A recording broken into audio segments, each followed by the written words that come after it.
Salut tout le monde, j'espère que vous allez bien. Comme d'habitude, on se retrouve pour une nouvelle vidéo et comme vous l'aurez vu dans le titre et comme je vous l'avais teasé pendant les semaines précédentes, aujourd'hui on va enfin clôturer le mois de février avec le bilan lecture de ce que j'ai lu durant ce mois de février et honnêtement je suis hyper fier, ça fait super longtemps que j'ai plus fait un mois avec autant de mangas lus puisque j'ai lu 31 mangas durant ce mois, soit 3 mangas de plus qu'un manga par jour. Franchement, ça c'est vraiment top et je suis hyper content parce que je me suis focus sur quelques séries. Je vais pouvoir un peu plus m'étaler sur mon avis et pas devoir aller vite parce qu'il y a plein de mangas. Enfin bref, vous allez voir, ça va être trop bien et je sais que certains d'entre vous attendent certains de mes avis sur certains mangas. Et donc sans plus attendre, on va commencer avec la première catégorie qui sont donc les suites de séries que j'ai poursuivies. Sans surprise, je vais vous en parler pendant les prochains mois et je vous en ai déjà parlé pendant les précédents mois. J'ai continué Food Wars avec les tomes 14, 15 et 16. Alors franchement, on n'a pas lu énormément avec Jess, donc c'est la personne avec qui je lis Food Wars tout simplement parce qu'on fait une lecture commune. On n'a vraiment pas lu beaucoup mais ça a été un mois de février compliqué parce que on n'était pas hyper motivé pour lire ces tomes. Comme je vous l'avais dit aussi dans une précédente vidéo, on était en plein dans un énorme truc de duel où il n'y avait que des enchaînements de nourriture et de recettes qui n'en finissaient plus. Alors vous allez me dire, oui, en même temps c'est un manga de bouffe donc logique. Oui, mais il y a quand même d'autres aspects qui sont assez sympas et qui sont mieux à développer. Je pense notamment justement à tous les nouveaux personnages qu'on introduit. Là on les introduisait en 2 secondes et puis pof pof et ça allait et on faisait que des duels de cuisine. Donc ça m'a un petit peu saoulé. Donc ces tomes là c'est pas mes tomes préférés mais à partir du tome 16 ça redevient vraiment chouette et on a fini donc l'arc de ce fameux gros duel comme je disais qui est donc je crois les sélections de printemps quoi que ça s'appelait.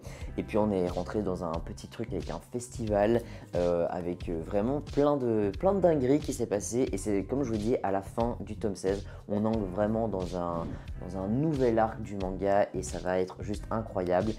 Voilà, Food Wars j'aime de plus en plus. C'est vrai qu'il y a des moments où je suis vraiment au plus bas et je me dis c'est vraiment pas ouf, c'est un bête shonen classique et comme je vous dis moi les shonen c'est plus trop ma tasse de thé. Et puis il y a des moments où je me dis waouh c'est quand même vraiment bien et je suis quand même attaché au personnage. Donc voilà, je pense que dans mes prochains bilans lecture vous allez le voir, je vais kiffer de plus en plus. Alors le prochain manga dont je vais vous parler, je pense, et en fait c'est pas je pense, c'est j'en suis sûr et certain, c'est ma meilleure lecture du mois de février et je pense une de mes meilleures lectures toutes confondues depuis les 7 ans que je lis des mangas. Je vais vous parler de Kingdom. Oui, j'ai lu tout ça Kingdom. Ça fait combien de tomes? 3, 6, 9, 12, 13 tomes de Kingdom. On a lu du tome 52 au tome 64. Voilà, en fait on est à jour. Je dis on parce que je le lis avec Kim. Aussi c'est une pote que je me suis fait sur Insta et donc voilà, on lit ça en commun depuis le début quasiment. On a relu en fait le tome 52-53 parce que on s'en rappelait plus, ça datait de juillet. Et ensuite on a enchaîné avec les tomes 54 jusqu'à 64 et on a tapé la mise à jour. Voilà, on est enfin à jour dans Kingdom. Et d'ailleurs j'attends avec impatience le tome 65 et 66 qui sort je crois début avril. C'est déjà précommandé, je vais les lire day one dès que je les aurai chez moi. Bref, Kingdom, j'ai surkiffé. Vous commencez à le savoir, je vous dis vraiment, ça fait partie de mon top 3 manga sans hésiter. Je sais même pas quels sont les 2 autres mangas qui sont dans le top, mais en tout cas voilà, je dis le top 3. Qu'est-ce que j'en ai pensé? Franchement, j'attendais d'arriver au tome 58-59 depuis un long moment parce que forcément Kingdom s'est publié depuis 2018 et donc je savais très bien ce qui allait plus ou moins se passer dans ce tome là et je l'attendais vraiment avec impatience. Et même à l'aube de ce tome, il s'est encore passé des dingueries et j'étais là mais what? Qu'est-ce qui s'est passé? Franchement c'est compliqué de vous parler de Kingdom là comme ça parce que forcément si je vous en parle vous allez être spoil et j'ai pas envie de vous spoil et puis en même temps les gens qui lisent Kingdom ils savent de quoi je parle. Mais voilà, en tout cas c'est vraiment un manga incroyable, incroyable, incroyable. Comme je dis à chaque fois, Kingdom, vous commencez avec le tome 1 et vous vous dites waouh, franchement c'est un chouette manga, je kiffe. Déjà dès le tome 1 vous êtes emballé, mais ce qui se passe par la suite c'est juste, c'est fou. Franchement l'auteur il a une maîtrise du scénario que je trouve formidable et il sait les moments qu'il doit passer plus rapidement quand on est dans une longue bataille et qu'après on réenchaîne avec une bataille. Il sait bien qu'on n'a pas envie de rester des heures sur la même bataille parce qu'on vient d'en avoir une de 10 tomes et donc il va un peu l'enchaîner rapidement, il va savoir nous mettre certains moments. On a même un petit peu de romance qui arrive dans Kingdom, dans un manga purement de bataille et de stratégie, on a même un petit peu de romance, on a des gags, on a Enfin voilà, j'adore et je m'attache de plus en plus aux personnages, même les personnages qui sont censés être méchants et qui sont censés être les adversaires donc de Shin, qui est donc notre héros principal. Ben, je les kiffe et j'ai pas envie de les voir mourir parce que je me dis, ben, s'ils meurent, qu'est-ce qui se passe? Enfin, bref. Voilà, je vais pas m'éterniser, mais j'ai été trop content de lire enfin cette fin de série, entre guillemets, même si c'est pas du tout fini, hein, mais vraiment, j'ai vraiment apprécié ma lecture et d'avoir pu lire comme ça donc 13 tomes d'un coup, c'était juste formidable et j'ai adoré. Alors ensuite, on va parler des nouvelles séries que j'ai commencé, pas forcément des nouvelles que j'avais jamais lues, mais en tout cas j'ai repris depuis le tome 1. La première, je vais pas vous en parler longuement parce que comme pour dans l'achat manga, il s'agit de Whispering You a Love Song. C'est un manga que j'ai acheté lors de ma vidéo, j'achète un manga au hasard. Et vraiment j'ai trouvé ça hyper cool, je vous donne mon avis, je vous fais mon avis à chaud, je vous donne le résumé, enfin vraiment je vous donne tout sur ce manga, donc je vois pas trop l'intérêt de vous le refaire ici, mais en tout cas voilà, c'est pour faire un court résumé, c'est un yuri en fait qui parle donc d'une jeune histoire d'amour entre deux jeunes femmes qui tombent entre guillemets amoureuses suite à un coup de cœur, et tout ça autour de la musique parce que l'une d'entre elles est chanteuse et l'autre tombe amoureuse de sa voix et un petit peu donc de sa prestance, etc.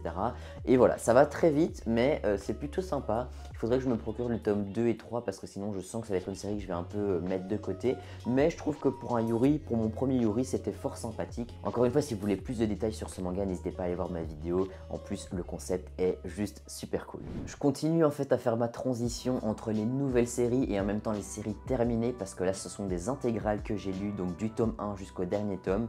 Je me suis refait et donc j'ai relu l'intégrale de Levius en 3 tomes parce que j'avais déjà lu ce manga là, mais pourquoi est-ce que j'ai relu? Tout simplement c'est parce que je me suis fait également l'intégrale de Levius Est et que en fait Levius c'est vraiment entre guillemets un peu un préquel de Levius Est, mais ça se suit directement, donc j'aurais pas trop compris si j'avais simplement attaqué Levius S alors que ça faisait genre 4 ans que j'avais lu Levius. Bref, je vais déjà vous parler donc du résumé de Levius. Donc Levius en fait c'est l'histoire d'un jeune garçon qui vit dans un monde un petit peu comme le nôtre on va dire, mais en tout cas c'est un monde où il y a beaucoup de guerres politiques et en fait les gens parfois suite à la guerre ils vont perdre certains de leurs membres, donc leurs bras, leurs jambes, etc. et on va commencer à leur remplacer leurs membres par des membres mécaniques, un petit peu à la Full Metal Alchemist si jamais vous voulez visualiser. Sauf que du coup forcément pour faire fonctionner ces bras mécaniques ils utilisent de la vapeur et donc ça devient très puissant. Et suite à ça il y a une nouvelle discipline sportive qui commence à naître dans le monde de Levius qui est la boxe mécanique. Et donc comme son nom l'indique, on fait de la boxe avec des membres mécaniques. Et donc nous on va tout simplement suivre au départ dans Levius, dans les 3 premiers tomes en tout cas, l'ascension de Levius qui commence à monter les échelons, qui se bat et qui est quand même assez fort parce qu'il a un super bon entretien de son bras mécanique. Et donc voilà, au départ c'est juste ça, mais en fait Levius c'est hyper profond au niveau thématique. Je trouve qu'il y a vraiment quelque chose qui a été développé avec les personnages et avec tout simplement les thèmes qui sont abordés qui sont hyper profonds. Et encore une fois, moi je vous le dis, quand j'aime un manga surtout pour la psychologie de ces personnages et pour les thèmes profonds qui sont mis en avant. Une fois qu'on arrive en fait à Levius Est, Levius Est prend une autre tournure. Pourquoi? Parce qu'en fait on nous explique, et je vais pas vous le dire ici pour pas vous le spoil, Est, qu'est-ce que ça veut dire et pourquoi est-ce que ça s'appelle comme ça. Et en fait c'est là qu'est fait toute la trame du manga, c'est Levius Est.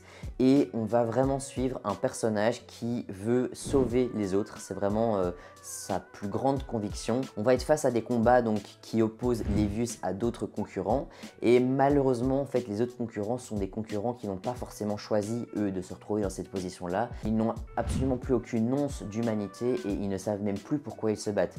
Et Levius lui, durant tout ce manga, en fait il veut sauver ses combattants de la mort parce qu'il sait qu'il est capable de les battre, mais lui il veut simplement qu'ils se battent pour des réelles raisons. Ça vous paraît un peu brouillon quand je vous parle comme ça parce qu'en fait c'est super compliqué à résumer tellement l'œuvre est profonde et est mature. Vraiment c'est une œuvre, je m'attendais vraiment pas à lire ça, je pensais que j'allais lire un petit manga de boxe mécanique, voilà, etc.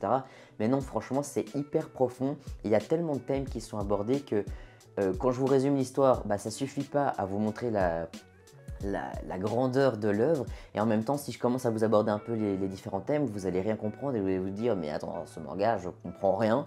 Donc voilà, tout simplement je vous conseillerais vraiment, si vous cherchez des mangas qui sont différents et qui abordent des termes différents, de manières différentes, je vous conseille vraiment de lire ce manga. En plus il a la particularité d'être dans le sens occidental de lecture, et ça c'est parce qu'en fait l'auteur le dit dans une interview qu'on a au début ou à la fin du manga, je sais plus.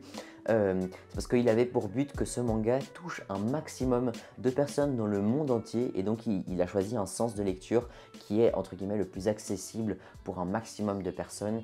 Et enfin voilà, vraiment, j'ai vraiment beaucoup aimé cette lecture et probablement qu'un jour je me la referai. Mais donc si vous voulez lire Levius S, je vous conseille vraiment de lire Levius et Levius S d'affilée parce que ben, c'est juste génial. Maintenant je dois quand même donner un petit point négatif, c'est qu'au niveau des dessins, c'est très particulier. On a des planches qui sont très brouillonnes et on va dire dans les scènes du quotidien ça va, mais quand ils se battent, moi j'ai vraiment un peu de mal parfois à comprendre ce qui se passe. J'essaierai de vous trouver des planches de toute façon. Donc voilà, c'est un petit peu particulier, mais je trouve que justement c'est ça qui fait aussi le charme de l'œuvre, c'est les dessins qui sont, encore une fois, on les a vus dans aucun autre manga. Et pour conclure, enfin je vais pouvoir vous donner mon avis sur ce manga. Je vous en ai parlé pendant plein de vidéos, j'ai l'impression.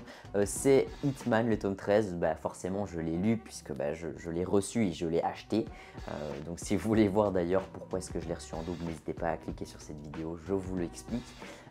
Hitman, donc c'est fini. Kuji Seo, moi j'adore vraiment ce mangaka. Je trouve que quand on veut des comédies romantiques, c'est vraiment l'un des meilleurs. J'aime vraiment bien la façon dont il met en avant ses personnages. Et encore une fois, ce que j'aime dans Kuji Seo et donc dans toutes ces séries, c'est que quand on raconte une histoire, l'histoire est toujours un petit peu... Voilà, c'est pas dingue. Ici, bah forcément, on suit l'histoire d'un éditeur qui va pousser ses autrices au maximum pour qu'elles deviennent bah, les numéros 1 du Shonen Jump ou en tout cas des magazines du genre. Vous vous dites, bah oui, voilà, histoire simple. Bah oui, mais ça ne va pas plus loin. Mais par contre, là où c'est cool, c'est que bah, y a des histoires d'amour qui se créent et on a vraiment des personnalités totalement différentes pour chacune des autrices. Et c'est ça qui est juste génial avec Kuji Seo. Moi j'ai vraiment bien aimé ce manga, d'autant plus que comme je le dis à chaque fois, quand on aime Kuji Seo et qu'on a lu beaucoup de ses séries, il y a toujours des liens qui se font entre les différentes séries qu'il a dessinées et écrites. Et ici il y a eu vraiment pendant 2-3 tomes pas mal de passages avec les membres du groupe de musique qui sont donc les héros principaux du manga Fuka. Et ben, j'ai trouvé ça juste génial, enfin vraiment c'est un manga que j'ai bien aimé. Alors seul petit bémol, c'est quand même la fin. Je suis un peu déçu de la fin. J'aurais aimé une fin un peu plus heureuse parce que bah, c'est ce qu'on a envie quand on lit un manga comme ça.